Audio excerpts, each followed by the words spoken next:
Hello, welcome to the week that was. You might know of the British pop group Madness. They had a hit that women in Saudi Arabia could never sing along to. I've been driving in my car. No longer. A royal decree means from next year women can drive. Madness?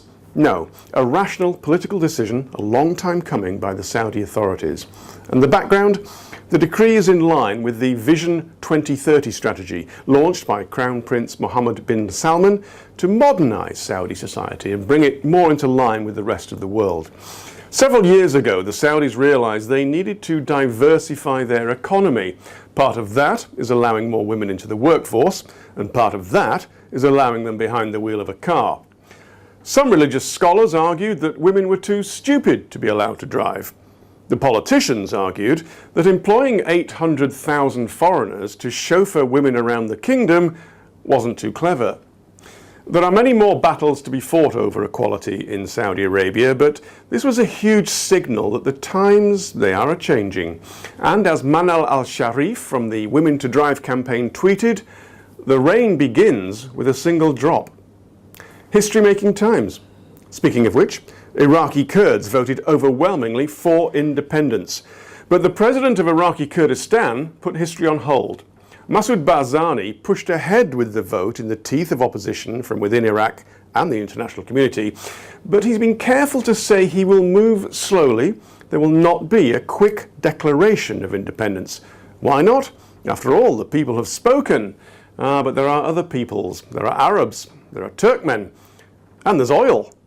An independent Kurdistan is deeply problematic for many countries, but an independent Kurdistan which controls the giant oil field in Kirkuk is impossible for Baghdad to accept.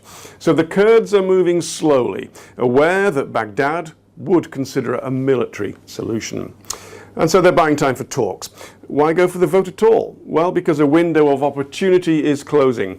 Once ISIL is considered defeated on the battlefield, international support for Kurds will diminish.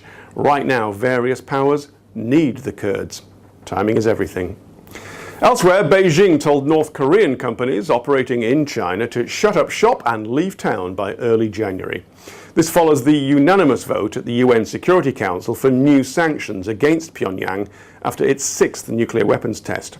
It's the clearest sign yet that President Xi may be worried that war on the Korean Peninsula is getting closer and that would be more damaging to China and world trade than getting really tough on a country it usually protects. Madrid got tough on Catalonia in the week ahead of the independence vote, which Spain says is illegal. It seized control of the region's finances, arrested several officials and deployed thousands of extra police.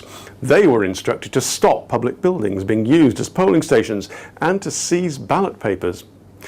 The national authorities are investigating if they can bring sedition charges against demonstrators. Catalonia's 7.5 million people account for 15% of Spain's population and 20% of its GDP. Some think they can go it alone outside of Spain and the EU. Which brings us to the Brits and Brexit. Mrs May had made her Florence speech the previous week, saying, in effect, all that tough talking by the UK hasn't worked, so I'll come to a great European city, say how great Europe is, and try to press the reset button. It sort of worked. On Thursday, at the end of the 4th round of the UK-EU divorce talks, Britain's David Davis said there had been decisive steps forward.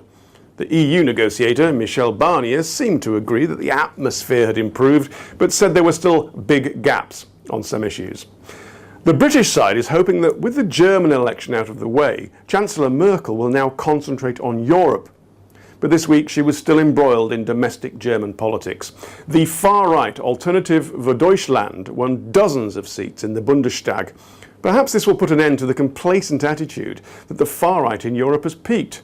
This argument said that because it didn't win in the French and Dutch elections, it was on the decline.